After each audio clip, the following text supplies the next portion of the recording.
नमस्कार, बहुत स्वागत है आप सभी का हमारे इस खास बुलेटिन में। मैं हूं आपके साथ ज्योति यादव। चलिए बुलेटिन की शुरुआत करते हैं। हरियाणा विधानसभा के सदस्यों के लिए 14 से 15 फरवरी को विधानसभा में 2 दिवसीय प्रशिक्षण शिविर का आयोजन किया जा रहा है।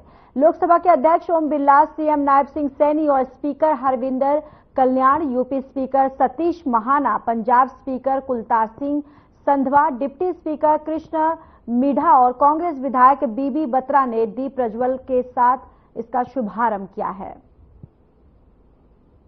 तो विधानसभा का प्रशिक्षण शिविर 2 दिवसीय प्रशिक्षण शिविर का आगाज हुआ है, जहां लोकसभा स्पीकर ओम बिरला भी इस कार्यक्रम में, इस प्रशिक्षण में शिरकत करने के लिए पहुंचे हुए हैं। और ये तस्वीरों में भी आप देख सकते हैं, यहां पर ओम बिरला के साथ मुख्यमंत्री नायब सिंह सैनी जो है वो भी यहां पर मौजूद हैं। और ये प्रशिक्षण शिविर जो है ये 2 दिवसीय के लिए आयोजन किया गया है।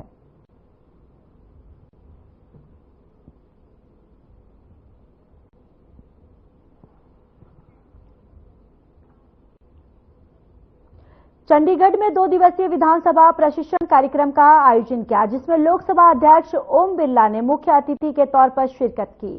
साथ ही सीएम नायब सिंह सैनी और हरियाणा विधानसभा के अध्यक्ष हरविंदर सिंह कल्याण भी कार्यक्रम में मौजूद रहे, जिसे लेकर लोकसभा अध्यक्ष ओम बिरला ने प्रेस कॉन्फ्रेंस की और उन्होंने क्या कुछ कहा, चलिए आपको सुनवाते हैं।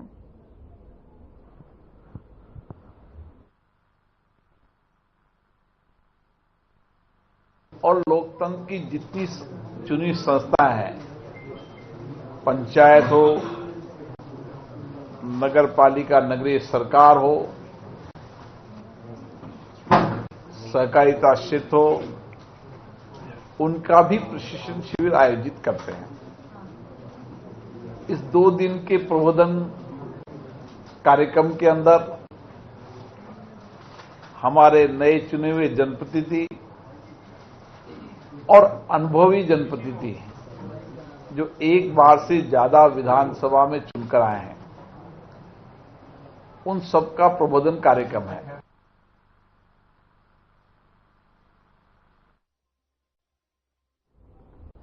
बल्लभगढ़ मोहना रोड पर स्थित निजी नर्सिंग होम के बाउंसरों की गुंडागर्दी सामने आई है, जहां निजी अस्पताल के बाउंसरों ने वकील की पिटाई की। पिछले 3 दिनों से इसी अस्पताल में ये अपना इलाज करा रहे थे। मेडिक्लेम पास होने के बावजूद अस्पताल वाले मांग रहे थे 2000 रुपये, जहां अधिवक्ता के इनकार करने पर बाउंसर ने वकील के साथ गाली गलौज कर मारपीट की है। परिजनों ने मौके पर पुलिस को बुलाकर शिकायत दी। पुलिस जो है वो मामले की जांच पड़ताल कर रही है। तो वहीं परिजनों का आरोप है कि पुलिस हॉस्पिटल का बचाव कर रही है।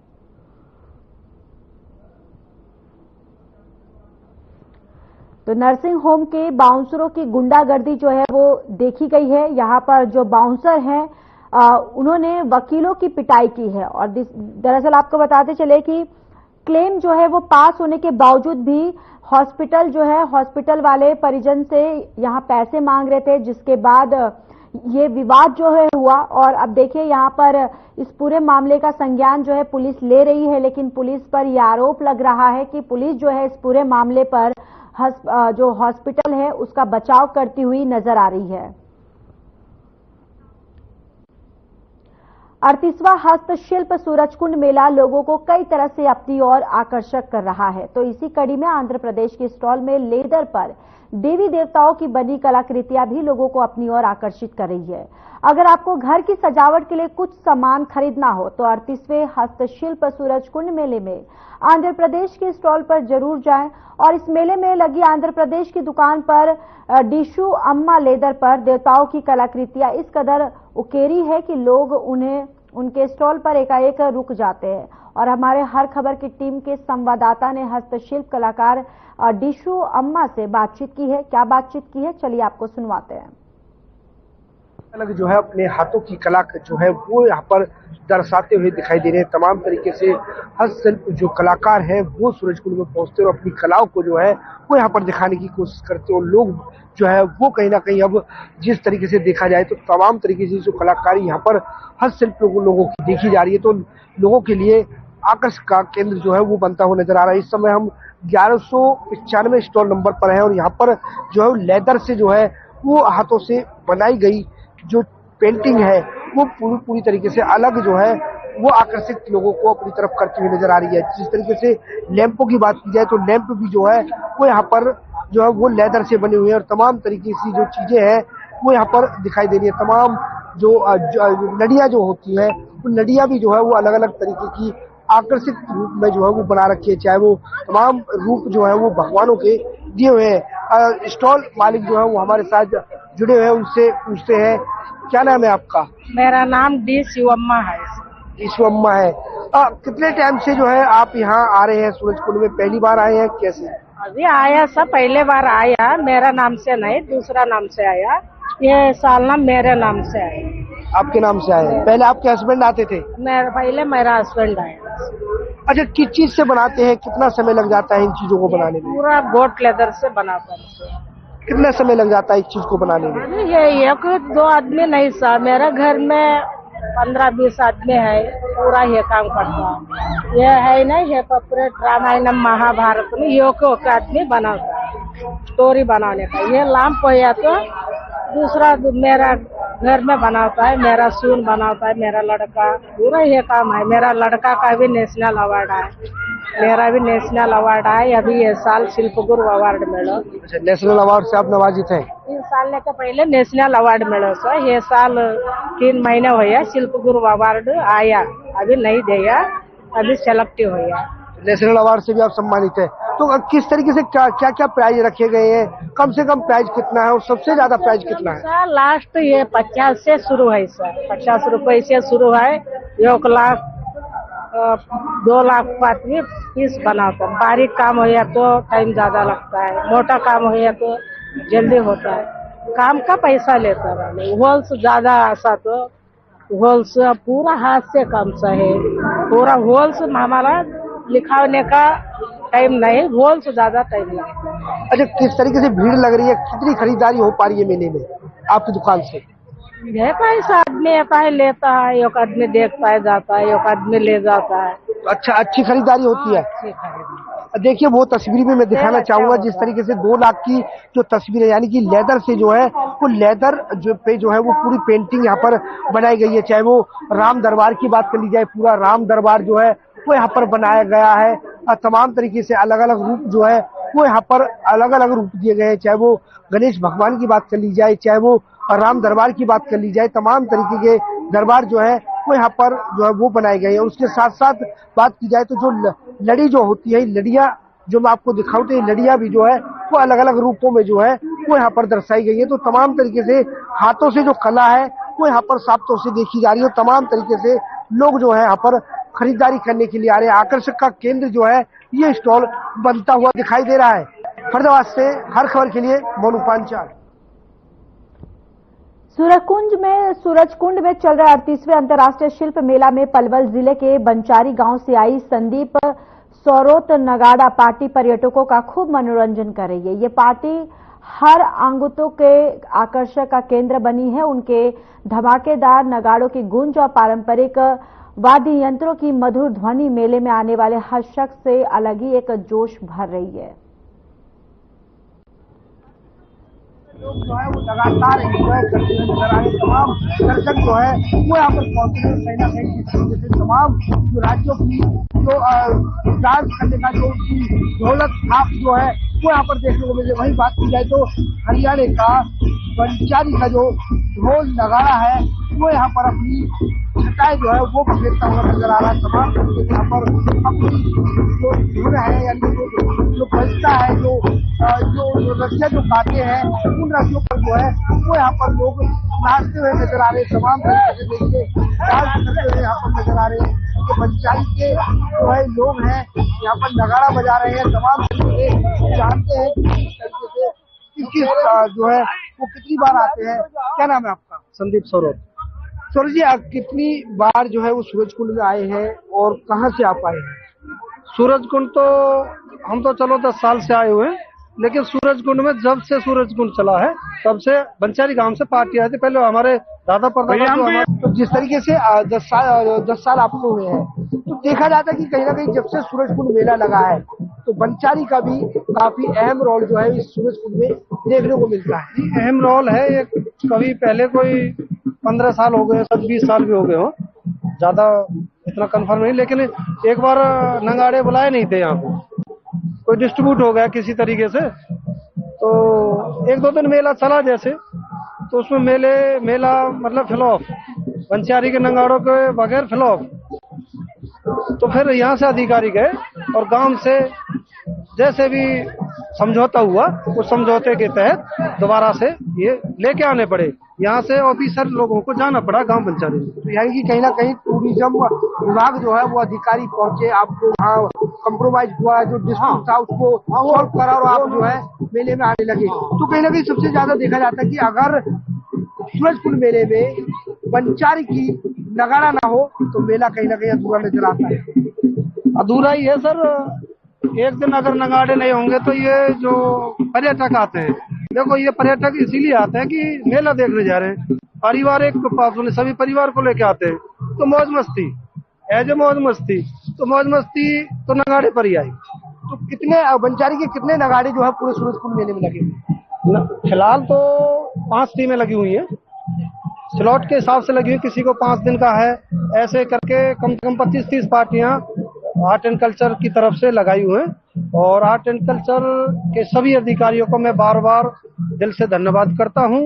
ये अधिकारी हैं जैसे दीपिका मैम, इन्होंने बहुत अच्छे ढंग से सभी कलाकारों को काम दिया है। बार बार नायब सिंह सैनी जी का भी मैं बार बार धन्यवाद करता हूं कि उन्होंने थोड़ा पीरियड गुजर जाने के बाद ही हरियाणा वासियों के दिलों में अपनी एक अलग पहचान, अपनी जगह बनाई है। व्यवस्थाएं अच्छी मिली है, बहुत बेटर है व्यवस्था, बहुत बेटर। जिस तरीके से देखा जाता है कि पंचारी की जो नगाड़ा है वो देश विदेशों में अपना जलवा बखेरता हुआ नजर भी आता है। तो वहीं सूरजकुंड की बात की जाए तो सूरजकुंड में अगर पंचारी का नगाड़ा ना हो तो मेला कहीं ना कहीं अधूरा नजर आता है। लेकिन कहीं ना कहीं इस हर बार सूरजकुंड मेले में पंचारी का नगाड़ा जरूर नजर आता है और कहीं ना कहीं इसकी थाप पर जो है वो यहाँ पर ठुमके लगाते हुए नजर आते हैं। फरीदाबाद से हर खबर के लिए मोनू पांचाल। सूरजकुंड की वादियों में लगा 38वां सूरजकुंड अंतर्राष्ट्रीय शिल्प मेला पर्यटकों के लिए आकर्षण का केंद्र बना हुआ है। देश विदेश के पर्यटक साल भर मेले का बेसब्री से इंतजार करते हैं।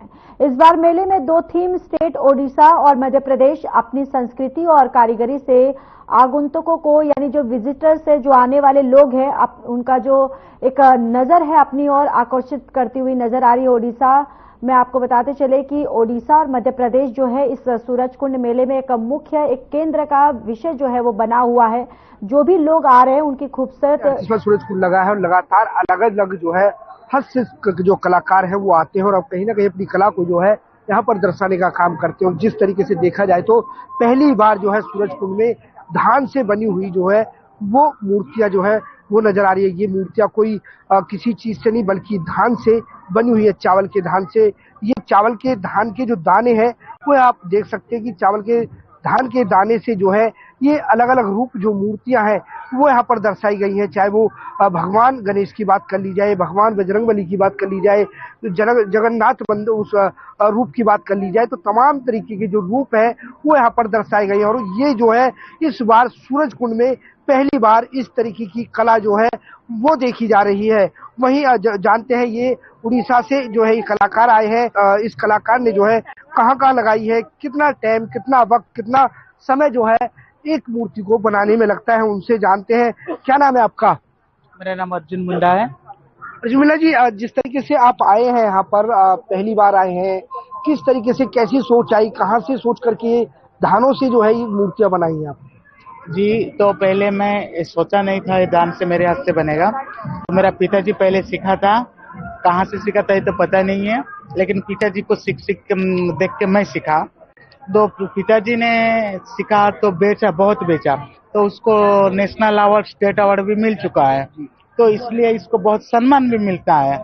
जहाँ भी जितना भी, मैं भोपाल जाऊँ क्या, उत्तर प्रदेश जहाँ भी जाता हूँ, बहुत मेरे को प्रशंसा करते हैं, बहुत सम्मान देते हैं ये मूर्ति के कारण से। तो इसलिए मैं ये मूर्ति को, मैं वही दिन से मैं आगे बढ़ाने के लिए चाहता हूँ ये मूर्ति को। तो मेरे को खुश लगता है कि कोई भी आता है मेरे को बहुत सम्मान मिलता है, चाहे ले या ना ले। तो किस तरीके से, कौन कौन सी मूर्तियां आपने बनाई हैं और कितनी बड़ी बनाई है और क्या प्राइस रखा गया है? जी, हम तो बनी है अभी कोई तो है 8 इंची, कोई 1 फीट का है, कोई तो है 7 इंची का है। तो एक एक मूर्ति को हम 750 से शुरू करके 1000 तक रखे हैं सर। कितना समय लग जाता है? क्या पूरा परिवार इसी कला पर निर्धारित है या फिर और भी काम है? जी, इसमें हमारा 17 कारीगर जुड़ चुके हैं। इसमें हमारा लेडीज 10 है और जेंट्स 7 है। सब मिलके हैं ये मूर्तियां सारे बनते हैं। तो एक मूर्ति बनाने के लिए एक आदमी को 4 डेज, कोई तो 5 डेज लग जाता है। वो हिसाब से है। तो 1 फीट बनाऊं तो कम से कम हमको 2 हफ्ता लगता है एक आदमी को 1 फीट बनाऊंगा तो हम सारी 17 आदमी मिला के बनाऊंगा तो कम से कम 4 से 5 दिन में 1 फीट बन जाती है। तो जिस तरीके से लगे जितने कारीगर आपने बताए हैं, उस कारीगर के हिसाब से क्या उनकी जो मेहनताना है वो निकल पाता है? और सूरजकुंड में आप आए हैं तो किस तरीके से लग रहा है आपको? जी सर, इसमें क्या है, मेरा जो मेहनत निकाल चुकी तो मेहनत कोई नहीं दे पाएगा। तो मेरा मेहनत एक मूर्ति में जो कृष्णा जी है, और जो कृष्णा जी बना रहा हूँ ना, एक मूर्ति को बनाने के लिए मैं जो अकेला बनाऊंगा तो 4 डेज लगता है। तो इसको 4 डेज में 500 के हिसाब से जोड़ू तो मेरे को 2000 होता है। लेकिन 2000 में बेचू तो कोई नहीं ले जाएगा, तो उसको मैं 850 में बेच रहा हूँ सर। तो इस जो सारी मूर्तियां 17 आदमी मिल के बनाते हैं तो इसमें हमारा जीविका चलता है सर, बढ़िया है। इसलिए हमको खुश लगता है कि जो चीज जो धान से बन रही है, वो जो यूनिक चीज बोल के लोग ले जा रहे हैं, तो इसलिए मैं ये धान को ना फिर आगे मैं चाहता हूँ कि बहुत डिजाइन बनाने के लिए। तो किस तरीके का रिस्पॉन्स आपको मेले में मिल रहा है? हाँ, ये मेले में जब आया मैं, जब मेला लगाया, जो मेरा दुकान लगाया, तो आके लोग बहुत प्रशंसा करते हैं और जो चीज मैं जो रेट बोल देता हूँ वही रेट से ले जाते हैं। तब लिए मेरे को खुश लगता है कि फिर दूसरे बार मेरे को मौका मिलेगा तो फिर आके दुकान यही मेला में फिर लगाने के लिए मेरा इच्छा है। देखिए, बिल्कुल ये स्टॉल जो है वो कहीं ना कहीं लोगों का आकर्षक का केंद्र बन रही है। और मैं आपको बता दूं कि ये महिला जो है वो बनाती हुई नजर आ रही है, क्योंकि धान की जो डंडी है वो ये देखी जा सकती है। उसके धान की डंडी से धान के जो चावल है उससे बिल्कुल यहाँ पर जो है अलग अलग रूप जो है वो मूर्ति के दिए जा रहे हैं। तो कहीं ना कहीं लोग जो है जमकर खरीदारी भी करते हुए नजर आ रहे हैं। फरीदाबाद से हर खबर के लिए मोनू पांचाल।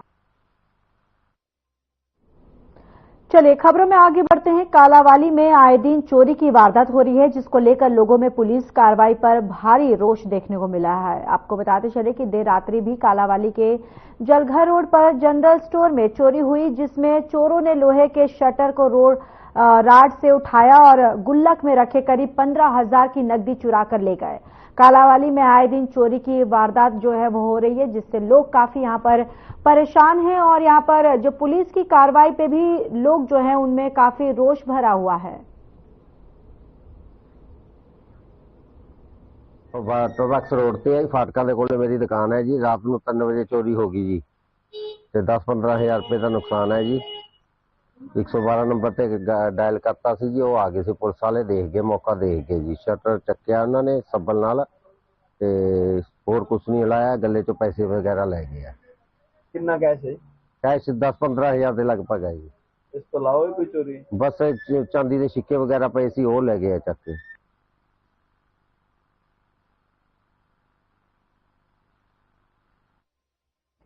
पिहोवा के गांव बिलोचपुरा में देर रात एक मशरूम के फार्म में बिजली का शॉर्ट सर्किट होने के कारण आग लग गई, जिससे लाखों रुपए का नुकसान हो गया।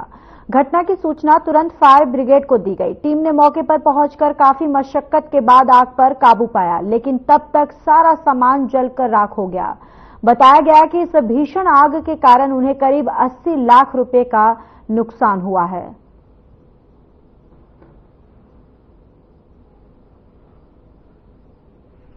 ये कोचर मशरूम फार्म और मेरे पार्टनर है कुलविंदर जी, गुरुनानक मशरूम फार्म। हाँ जी, क्या से हुआ ये हादसा? ये शॉर्ट सर्किट की वजह से हुआ है। अच्छा। और 15-20 मिनट में तो ये सारी सड़कें राख हो गई। अच्छा। तो मैंने सिर्फ लेबर को बचाने की ज्यादा कोशिश की, आग बुझाने की तरफ किया। एक फायर ब्रिगेड का मेरे को नंबर नहीं मिला। हाँ। 100 नंबर ट्राई करते रहे। हाँ। तो फोन करता रहा। ये भी कारण रहा कि फायर ब्रिगेड लेट। डायल 112 पे नहीं किया आपने? 112 पे डायल नहीं किया, मेरे को पता नहीं था कि 112 पे डायल करना, मैं 100 पे डायल करता था। अच्छा जी। तो ये अभी कितना आवक हर रोज की हो रही थी, कितनी इनकम इसमें से निकल रही थी अभी? ये 1.5-2 लाख रुपए करीब मशरूम निकल रही थी। टोटल 70-80 लाख रुपए का, 80 लाख रुपए का ये टोटल नुकसान हुआ है।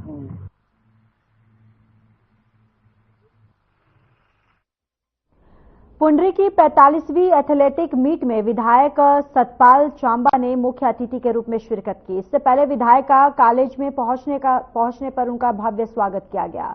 विधायक ने ध्वजारोहण कर और मशाल प्रज्वलित कर एथलीट मीट की विधिवत शुरुआत की है।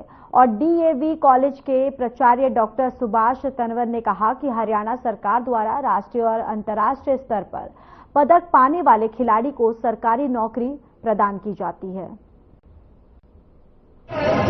आज डीएवी कॉलेज पुंडरी की 45वीं खेल कूद प्रतियोगिता है। सुबह के सत्र में हमारे लोकल एमएलए मुख्य अतिथि के रूप में आए थे और पारितोषिक वितरण समारोह में मुख्य अतिथि Shri Virendra Singh, computer engineer, Seattle USA से हैं। इस प्रतियोगिता का जो आयोजन किया जाता है वो मुख्य रूप से ये है कि विद्यार्थियों में खेलों के प्रति रुझान बढ़े, क्योंकि खेल एक ऐसा माध्यम है जिसकी वजह से जो युवा वर्ग है वो नशे से बचाया जा सकता है।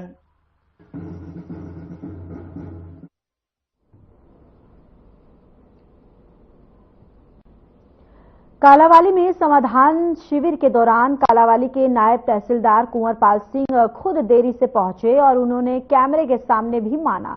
अधिकारियों का समाधान शिविर के दौरान लेट आना किस प्रकार से लोगों की समस्याओं का समाधान होगा, ये एक बड़ी बात है, क्योंकि सरकार और संबंधित विभाग के आदेश है कि अधिकारी का कर्मचारी समय पर पहुंचे और जनता की समस्याओं का समाधान करे, लेकिन अधिकारी खुद ही देरी से आते हैं और जनता परेशान होकर प्रतीक्षा करते हुए वापस चली जाती है।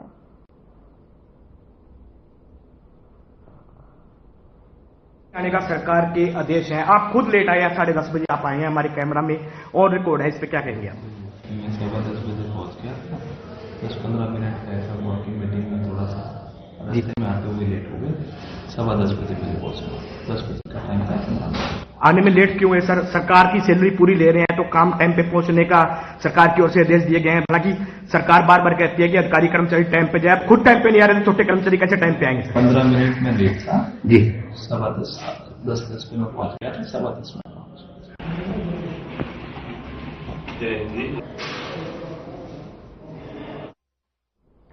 पुलवामा हमले में शहीद हुए भारतीय सशस्त्र बलों के जवानों की स्मृति में रक्तदान शिविर का आयोजन किया गया। ये कार्यक्रम शहीदों के प्रति सम्मान व्यक्त करने और समाज में रक्तदान महत्व को बढ़ावा देने के उद्देश्य से आयोजित किया गया।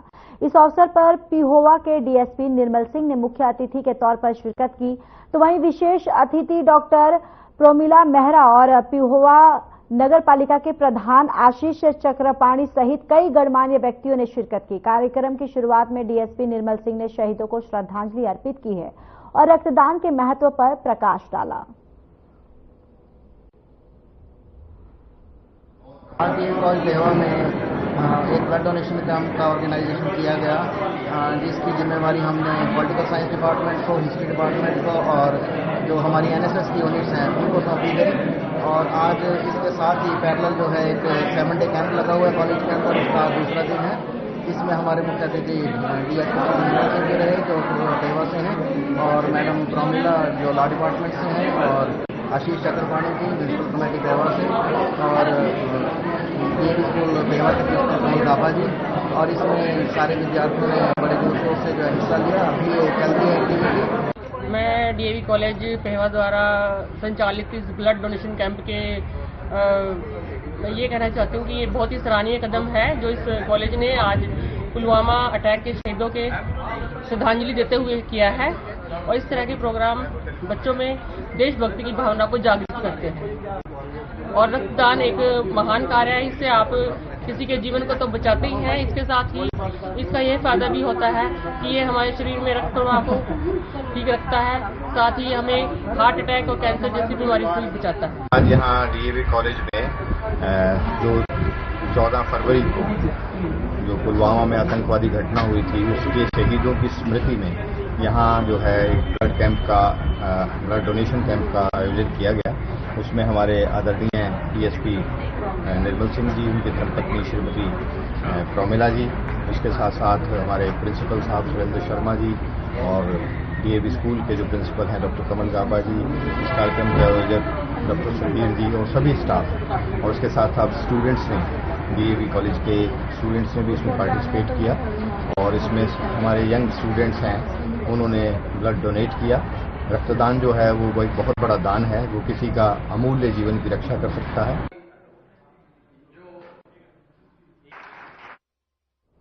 फिलहाल इस बुलेटिन में इतना ही। बाकी देश और दुनिया की तमाम बड़ी खबरों के लिए जुड़े रहिए हमारे साथ। नमस्कार।